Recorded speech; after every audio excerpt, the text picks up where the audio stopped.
लोगों को फीवर होता है, वो क्रोसिन ले लेते हैं, डोलो ले लेते हैं, जो जनरली अवेलेबल भी है। फीवर को क्रोसिन लेने से या डोलो लेने से दबा देना कोई सॉल्यूशन नहीं है। क्या वो कोविड की सिम्टम आज भी वही है? Firstly, what is the difference between cardiac arrest and a heart attack? तो जो आज की करंट यंग एज में जो प्रॉब्लम आ रही है वो आ रही है बेसिकली ओवर स्ट्रेस की वजह से आ रही है। हम ये नहीं कह रहे कि जिनको फैमिली में हिस्ट्री है वो जिम नहीं कर सकता। अ साउंड स्लीप इज नेसेसरी, वो रात की ही मैंडेट होनी चाहिए। बहुत सारे लोगों की लाइफ ही रात को चलती है। लोगों को लगता है म्यूजिक, डांस कर रहे हैं, we are relaxing the body. Is it actually a relaxation? जिसमें पता चलता है पेशेंट डायबिटिक हो सकता है। तो डायबिटीज में कोई ऐसा कोई मेजर सिम्टम जो आपको लगता है पता होना चाहिए? Unexplained weight loss. लोग छोटी छोटी चीजों के लिए डॉक्टर के पास जाना प्रेफर नहीं करते। वो डर के मारे दूसरे के पास कंसल्ट करने नहीं जा रहा, तो क्या करना चाहिए उसमें?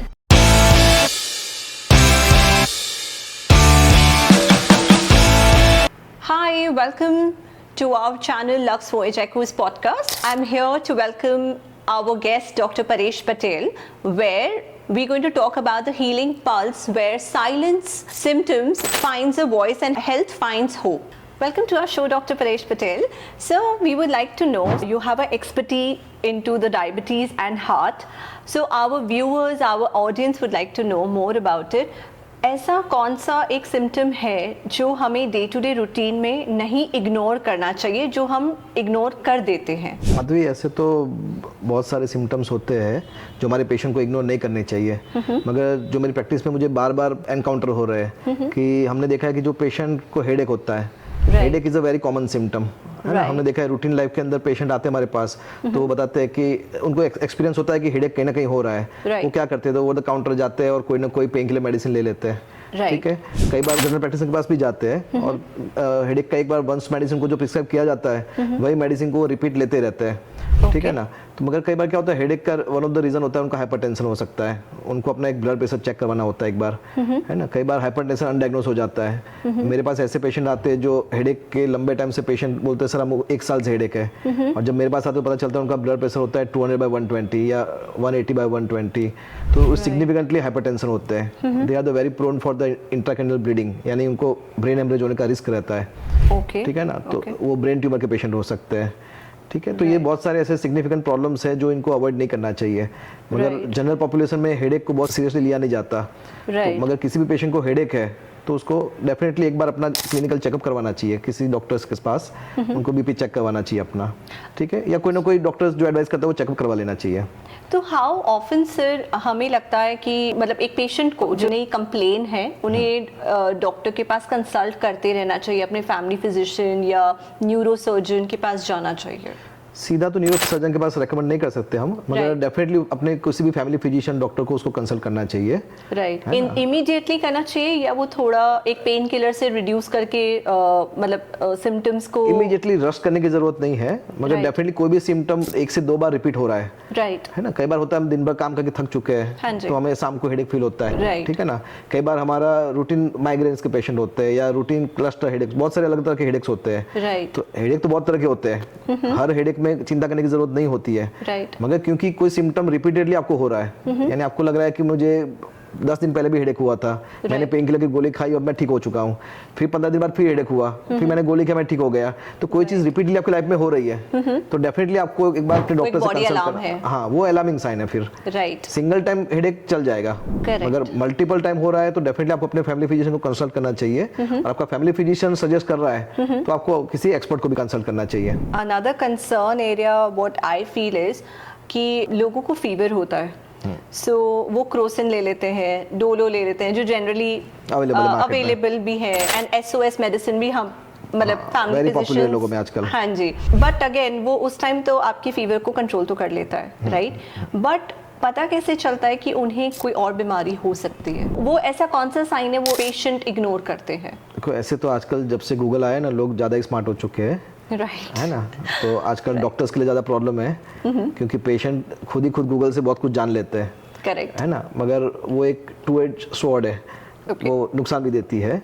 पेशेंट को लगता है कि उन्हें सब समझ में आ गया तो वो अपनी सेल्फ मेडिकेशन कर लेते हैं, मगर कोई भी फीवर एक आइसोलेटेड सिम्टम नहीं होता कभी भी, है ना। फीवर होता है तो उसके साथ कोई ना कोई सिम्टम्स होता ही है, क्योंकि फीवर खुद में कोई बीमारी नहीं है ना। Fever itself is not a disease, fever is a reflection of some disease, है ना। फीवर किसी ना किसी डिसीज का रिफ्लेक्शन है।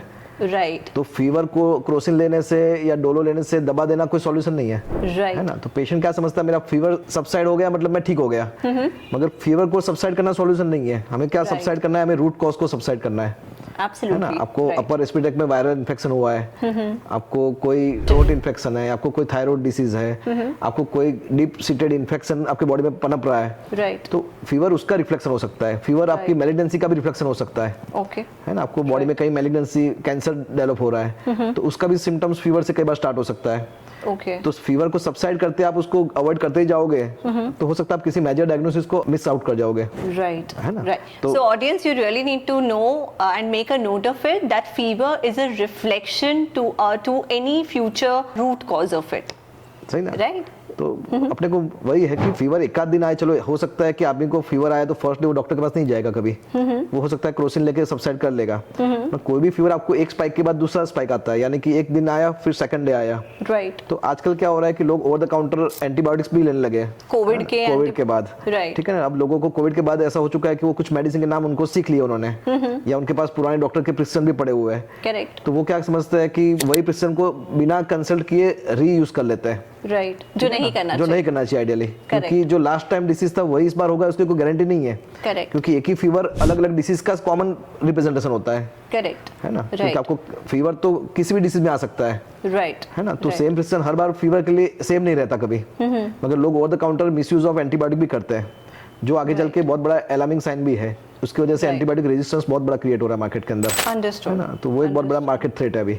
सो अब जैसे सर हम न्यूज में देखते हैं कि कोविड फिर से रिट्रीव हो रहा है, at not in India but in different countries, so लोगों को डर लगता है एंड दे फील क्या पता इंडिया में आया बट इंडिया में बहुत ज़्यादा हाई रेट में नहीं स्प्रेड हुआ है, so people tend to take the vitamins as you correctly stated which shouldn't happen. So वो क्या वो कोविड के सिम्टम आज भी वही है जो हमने फर्स्ट हिट में या फर्स्ट कोविड 1 में देखा था? Is the symptoms are they still the same? COVID एक रेस्पिरेटरी वायरस है, करेक्ट, तो वो जो अफेक्ट करेगा वो आपको अपर रेस्पिरेटरी को अफेक्ट करेगा।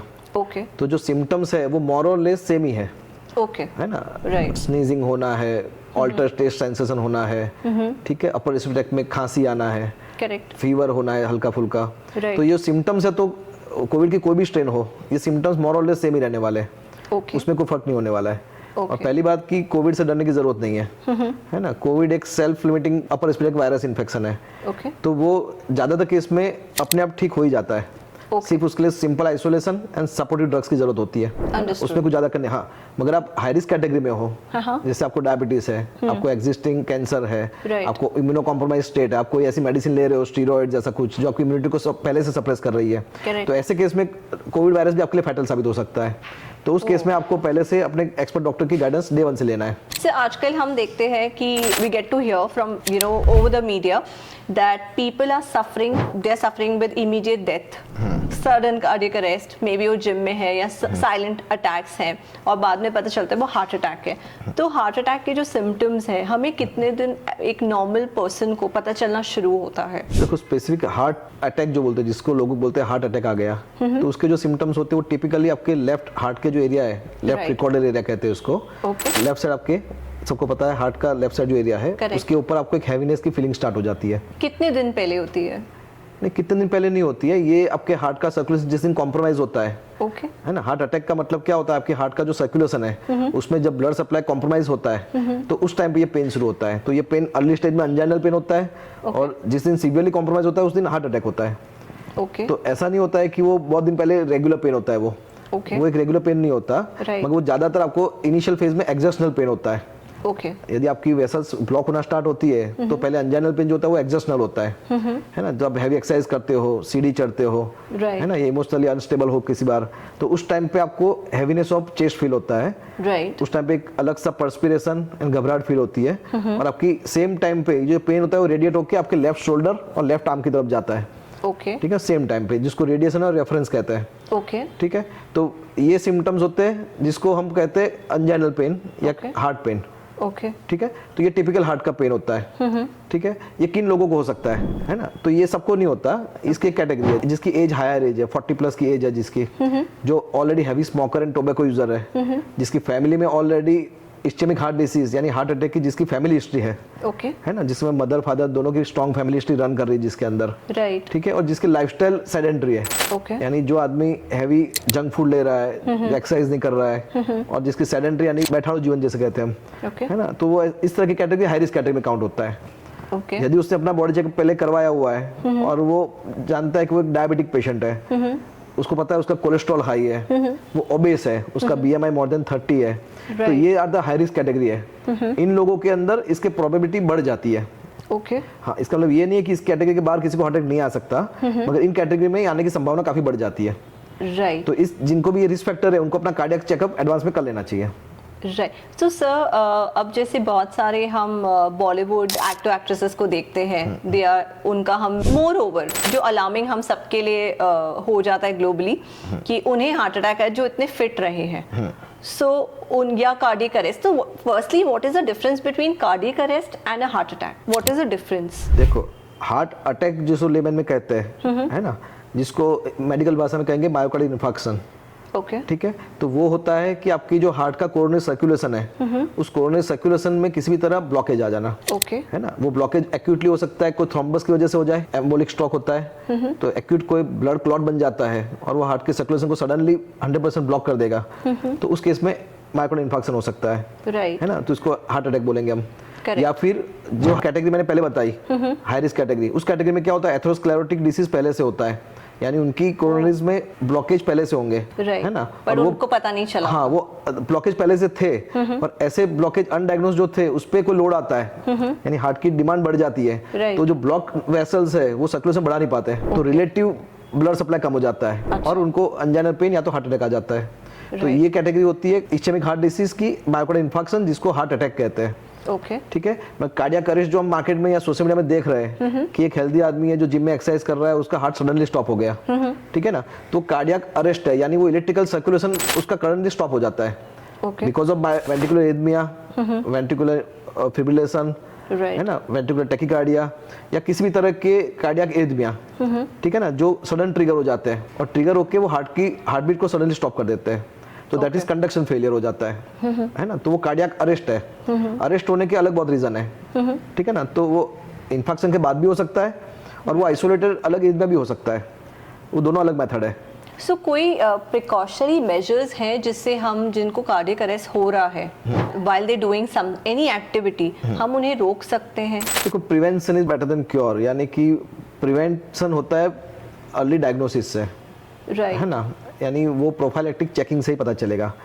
ऐसा नहीं होगा कि कोई पेशेंट एक्सरसाइज कर रहा है या जिम में एक्सरसाइज कर रहा है तो हम उसको देख के बता देंगे इसको कार्डियक अरेस्ट होने वाला है, ऐसा कोई मेथड नहीं है, राइट, है ना। राइट, हाँ, मगर जो आदमी भी अपनी एक्सरसाइज लेवल को बढ़ा रहा है उसको अपना एक बार फिटनेस चेकअप करवाना चाहिए, है ना, और खास करके जिनकी कार्डियक हिस्ट्री है, या सबको पता है कि मेरे फादर मदर्स को क्या मेडिकल हिस्ट्री है, right. उसको पता है कि वो किस तरह की लाइफस्टाइल ले रहा है, ठीक है, और जो आज की करंट यंग एज में जो प्रॉब्लम आ रही है वो आ रही है बेसिकली ओवर स्ट्रेस की वजह से आ रही है, है ना। कई बार फंडामेंटल जो हेल्थ के पिलर्स है कि साउंड स्लीप, साउंड फूड, ठीक है ना, और रेगुलर एक्सरसाइज, तो हम क्या कर रहे हैं, वो बेसिक पिलर्स को कहीं ना कहीं वायोलेट कर रहे हैं।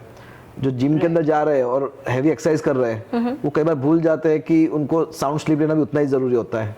करेक्ट। तो जो करंटली सेलिब्रिटीज के इश्यूज आते हैं या जो करंटली जो दिखते हैं लोग, वो इतने अपने कैरियर के पिक पे होते हैं, तो वो इतने स्ट्रगल और स्ट्रेस में रहते हैं कि वो फिजिकल स्ट्रेस बहुत ले रहे हैं वो, तो कई बार वो फिजिकल स्ट्रेस उनको आउटकम कर जाने की वजह से भी कोई ना कोई इश्यू हो जाते हैं, राइट, ठीक है ना। अब हर केस इंडिविजुअल है, हम किसी भी दो केस को कंपेयर नहीं कर सकते, करेक्ट, मगर ठीक है, मीडिया में क्या होता है, हर चीज का हाइप हो जाता है, तो लोग उसको देख देख के र्यूमर्स ज्यादा फैल जाती है, मगर हमें हर केस को इंडिविजुअली स्टडी करना चाहिए, राइट।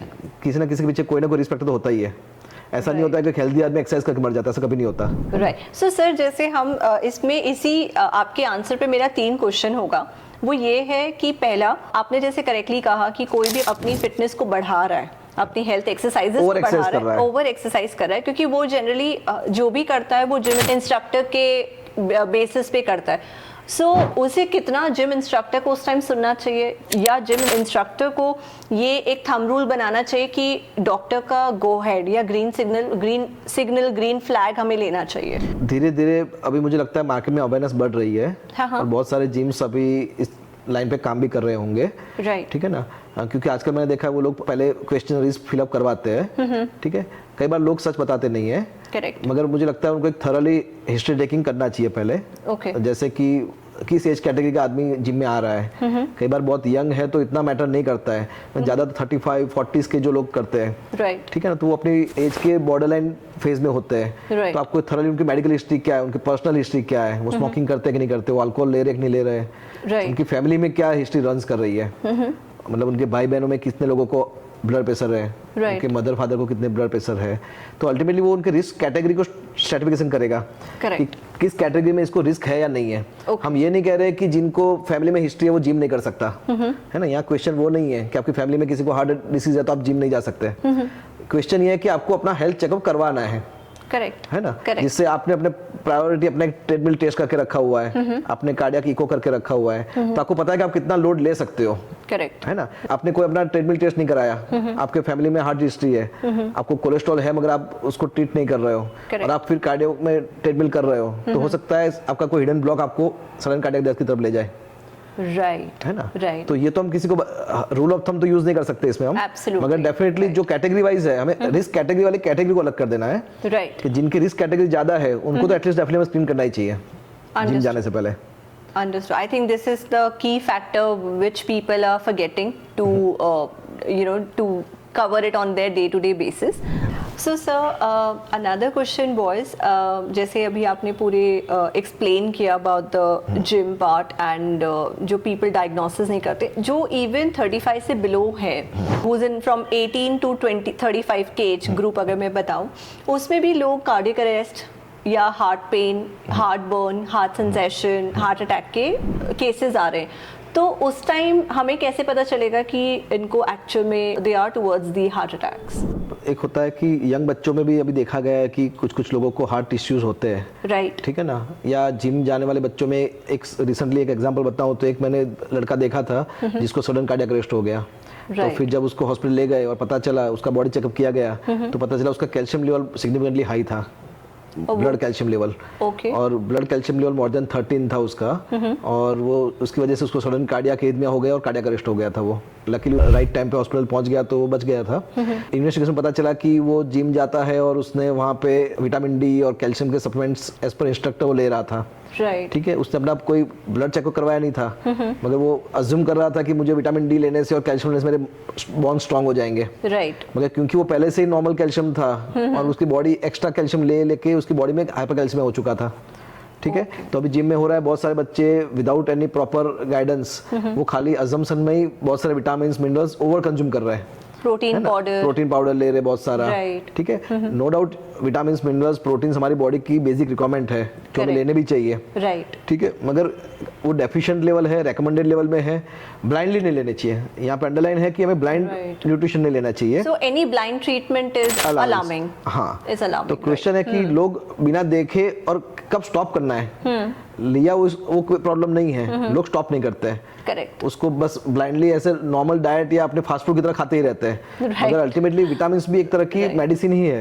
एब्सोल्युटली, ठीक है ना, मगर वो गुड मेडिसिन है, तो आपको उसको भी एक रेकमेंड डोज में ही लेना है और एज पर गाइडेंस ही लेना है, राइट, ठीक है ना। आपने सर जैसे लाइफस्टाइल के बारे में बताया था, after 30s you will see लोगों के करियर पीक पे होते हैं।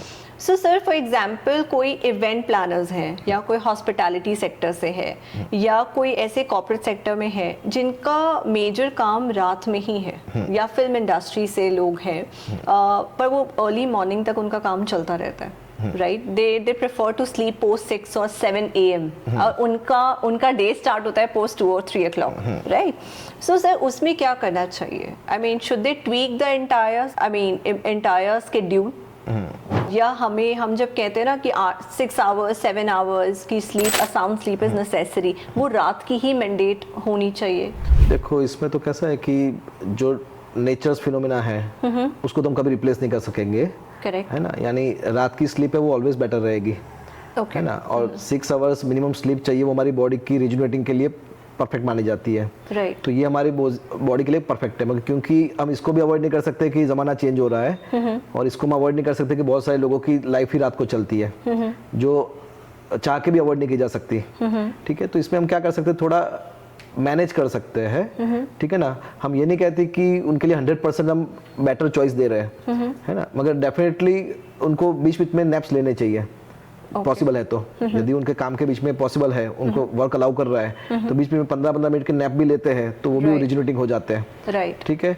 एटलीस्ट 2 to 3 आवर्स का डे स्लीपिंग भी आपके लिए ऐसे कंडीशन में हेल्पफुल होता है, राइट। तो ऐसे लोगों को एटलीस्ट डे टाइम में 3 to 4 आवर्स तो साउंड स्लीप लेना ही पड़ेगा, Correct. विदाउट एनी डिस्टर्बेंस, है ना। ऐसा नहीं कि उस स्लीप टाइम में भी उनके मोबाइल चल रहे हैं या मोबाइल रिंगिंग डिस्टर्ब कर रही है, राइट। तो it should be purely a sound sleep, phone to be on silent mode. हाँ, तो एटलीस्ट उस बॉडी को रिजुनेट कर लेगी। Lack of sleep it's always big respecter. Understood. हाँ, तो पहले उनको अपने वर्क प्रोफाइल को जितना इंप्रूव कर सकते हैं, पहले वर्क प्रोफाइल को इंप्रूव करना चाहिए।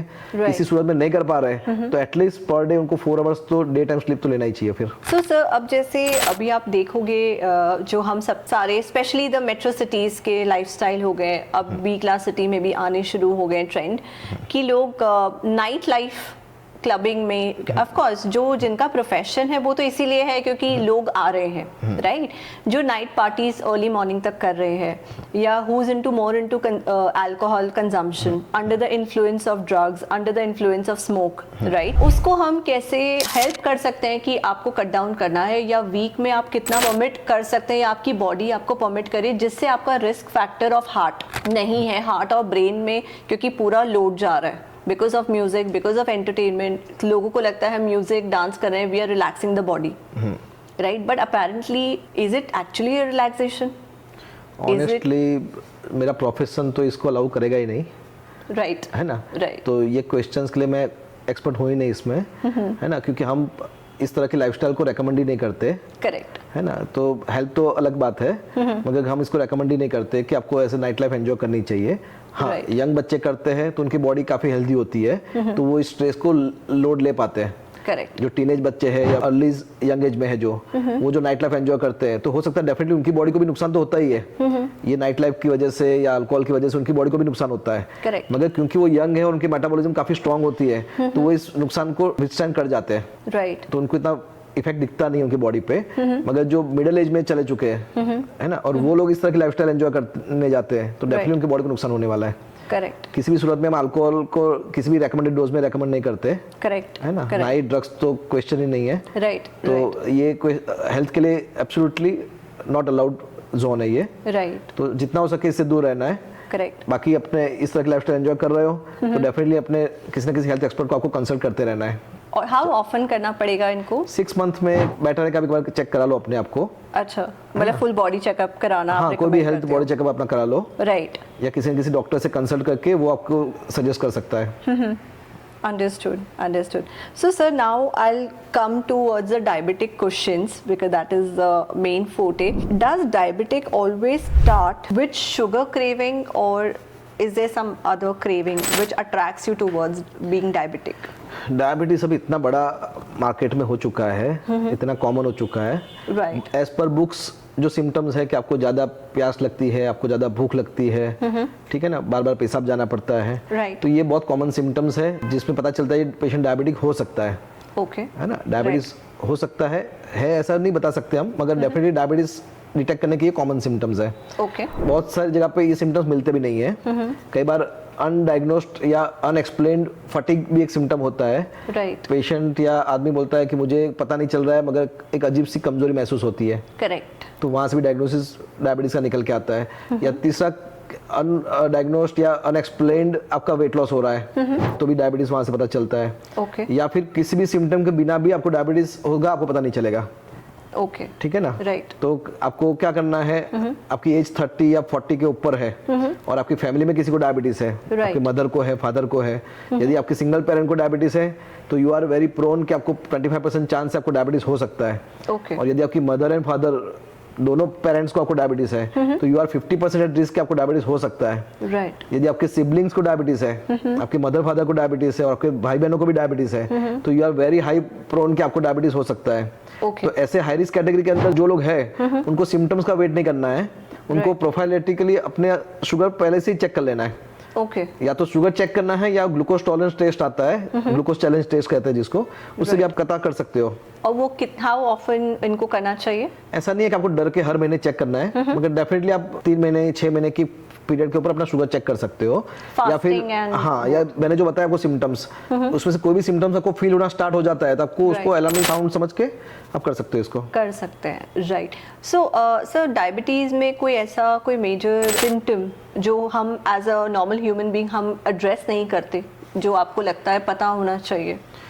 Unexplained weight loss, okay unexplained weakness, okay, ठीक है ना, अजीब पाँव में अजब सा दर्द रहना, क्रैम्पिंग पेन होना पाँव में, राइट, वीकनेस फील होना, ठीक है, और धीरे धीरे शरीर का गलना यानी कि वेट लॉस हो जाना, राइट। ठीक है, ये ऐसे कॉमन सिम्टम जो लोग ध्यान नहीं देते। बोन्स में भी पेन होता है? बॉन्स पे पेन होता है, अल्टीमेटली वीकनेस फील होती है। ओके, तो right. ये सिम्टम्स होते हैं जो पेशेंट ध्यान नहीं देते, ओके, ठीक है ना। Right. तो वो डायबिटीज वो समझ नहीं पाते। सबसे बड़ा इश्यू होता है डिनाइल मोड। कई बार उनको पता होता है उनकी फैमिली में डायबिटीज होता है, वो जानते हैं ये डायबिटीज हो सकता है, Right. मगर लोग मानने को तैयार नहीं होते हैं कि मुझे भी डायबिटीज हो सकता है। तो उस डर से डायबिटीज आ जाएगा या डायबिटीज आएगा तो जिंदगी भर मुझे दवाई खानी पड़ेगी। करेक्ट, कई बार बहुत सारे लोग डर के मारे चेक ही नहीं करवाते अपना, ओके, तो वो एक बहुत बड़ा ब्लाइंड Alarming स्पॉट stage है। है, हाँ correct. हाँ, तो डर नहीं रखना है इसमें, आपको उसको फेस करना है, अपना चेकअप करना है और सही गाइडेंस के हिसाब से कंट्रोल करना है उसको। राइट। क्या डायबिटीज फॉर एग्जांपल फैमिली में किसी को भी नहीं है, बट आजकल हम देखते हैं बच्चों को भी डायबिटिक हो रहे हैं, बट फैमिली में किसी का रिकॉर्ड नहीं है, तो उसका क्या रीजन हो सकता है? देखो, डायबिटीज के 2-3 टाइप्स होते हैं। जो ज़्यादा पॉपुलर टाइप्स है वो type 1 diabetes and type 2 diabetes है, ओके, ठीक है। टाइप 1 डायबिटीज मतलब insulin dependent diabetes, Right. And type 2 diabetes होता है वो मेटाबॉलिक डायबिटीज होता है जो इंसुलिन रेजिस्टेंस से आता है, ओके, है ना। Right. तो जो इंसुलिन रेजिस्टेंट डायबिटीज है वो लाइफस्टाइल से आता है, ओके, वो जेनेटिक्स से आता है, Right. जिसमें ओबेसिटी है या जो अपने बाकी सब कॉमन जो देखते हैं वो सब डायबिटीज अपर एज में आते हैं। ओके, मगर जो यंग बच्चों में होता है वो ज़्यादातर टाइप 1 डायबिटीज होता है, तो वो इंसुलिन डेफिशिएंसी की वजह से होता है।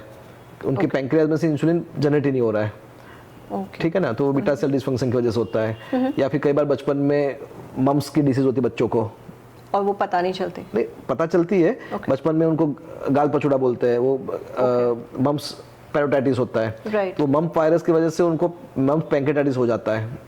वो वायरस की इफेक्ट से उनके पैंक्रियाज को नुकसान होता है और उनके Right. बीटा सेल बचपन में डैमेज हो गए होते हैं, तो दैट्स अ सेकेंडरी डायबिटीज होता है, सेकेंडरी टू वायरस, ओके, ठीक है। तो वो बिना फैमिली हिस्ट्री के भी सेकेंडरी वायरल डैमेज की वजह से भी डायबिटीज आ सकता है, क्योंकि उनके पैंक्रियाज के अंदर बीटा सेल डैमेज हो चुके हैं, राइट, है ना। Right. तो जरूरी नहीं है कि फैमिली हिस्ट्री हो तो ही डायबिटीज आ सकता है, कोई किसी की वजह से भी आ सकता है, मगर हाँ जेनेटिकल डिसीज ज्यादा इसमें कॉमन होते हैं। कॉमन होता है, right. Sir, anything, my last question would be anything which you would like to address to the audience which has not been commonly shared और आस्क्ड बाय द पीपल? मतलब लोग question नहीं पूछते, हाँ जी, ज्यादातर क्या होता है अपने इंडिया के अंदर ओवर द काउंटर एक मेजर इश्यू है ना। लोग छोटी छोटी चीज़ों के लिए डॉक्टर के पास जाना प्रेफर नहीं करते, है ना। नो डाउट इंडिया एक रिच कल्चरल हेरिटेज रखता है, Right. उसके पास अपनी एक एंशिएंट विजडम है, राइट, तो जो अपने घर के अंदर छोटे मोटे नुस्खों से हम अपने आप को ट्रीट कर सकते हैं और वो अलाउ भी है, उसमें कोई हार्म नहीं है। राइट, मगर जो लोग ओवर द काउंटर ट्रीट कर रहे हैं अपने आप को, जो गूगल से ट्रीट कर रहे हैं, है ना, जो गूगल की वजह से नॉलेज ले रहे हैं और अपने आप को गूगल से ट्रीट कर रहे हैं, वो एक बहुत बड़ा न्यू एज का अलार्मिंग साइन है, राइट, है ना। हमें डेफिनेटली नॉलेज हमारे लिए ऑलवेज बेस्ट वेपन होता है, Correct. मगर उसको हमें कभी ब्लाइंड यूज नहीं करना चाहिए। Right. और क्योंकि मेडिकल फील्ड बहुत ही एक्सपर्ट ओरिएंटेड फील्ड है, यहाँ पे हर चीज को एक्सपर्ट गाइडेंस की जरूरत होती है। Correct. तो सिर्फ आप गूगल के ओपिनियन से या किसी और पेशेंट के एक्सपीरियंस से इसको आप कॉपी पेस्ट यूज Correlate नहीं कर सकते, नहीं कर सकते। Correct. क्योंकि किसी आगे आपके फ्रेंड ने कोई चीज एक्सपीरियंस की है तो वो एक्सपर्ट नहीं हो जाता।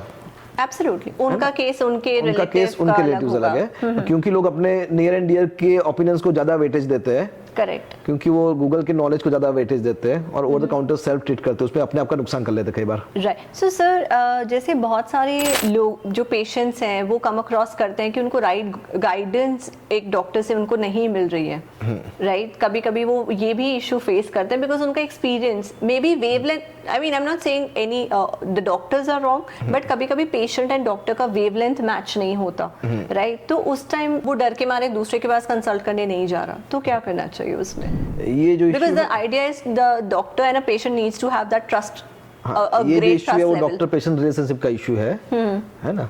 तो क्योंकि अब जमाना चेंज हो रहा है, Correct. पास्ट में इंडिया में कैसा था कि 100% पेशेंट का डॉक्टर पे फेथ होता था, Correct. डॉक्टर्स का भी एक ह्यूमैनिटी अप्रोच होता था, तो एक Absolutely. ट्रस्ट बॉन्ड इतना स्ट्रांग था कि लोग उसके अंदर काम चल जाता था। Correct. क्योंकि अब नॉलेज ड्रिवन इंडस्ट्री हो चुकी है, करेक्ट, अब पेशेंट भी बहुत सारी ऐसी इन्फॉर्मेशन पहले से जानते हैं, डॉक्टर्स का भी बहुत सारा कमर्शियल अप्रोच हो चुका है, Correct. क्योंकि इंडस्ट्री धीरे धीरे कमर्शलाइज हो रही राइट, है ना। Right. तो अब जो डॉक्टर पेशेंट रिलेशनशिप पहले जो फेथ पे चलती थी, अब वो एक कस्टमर एग्रीमेंट पे चल रही है अभी, राइट, है ना। अब कंज्यूमर फोरम के हिसाब से चल रही है ना। तो नो डाउट इसमें ना फॉल्ट पेशेंट का है ना फॉल्ट डॉक्टर का है। Correct. बेटर कम्युनिकेशन इसका एक सॉल्यूशन है ना। डॉक्टर्स को चाहिए कि वो अपने पेशेंट के लिए काउंसिल करे, Correct. उनसे ठीक से बात करे, उनको सुने, राइट, है ना। और Right. पेशेंट का काम है कि वो अपने डॉक्टर्स पे भरोसा रखे, करेक्ट, है ना? और अपनी सब इश्यूज 100% अपने सब इश्यूज ओपन होकर Address बताए करके, उनको, ठीक है, और उनकी सलाह को फॉलो करे। Correct. हाँ, किसी वजह से आपको उनकी बात नहीं समझ आ रही है या आपको उनकी बात से आप रिलेट नहीं कर रहे हो, Right. तो आप सेकंड ओपिनियन ले सकते हो। Second Right. Opinion always open होता है,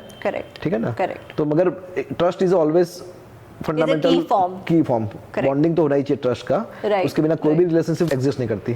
Absolutely right. So thank you, Dr. Patel, for this very informative information. I'm sure our viewers must have really enjoyed. They will going to implement in their lives, you know. And please understand, the prevention is better than cure. You need to consult a doctor. You need to have the faith in the doctor. So yeah, for any future guidance, you can contact Dr. Paresh Patel. He's based out of Ahmedabad. So thank you so much, and I'm going to share the link on my below channel. Right? Thank you.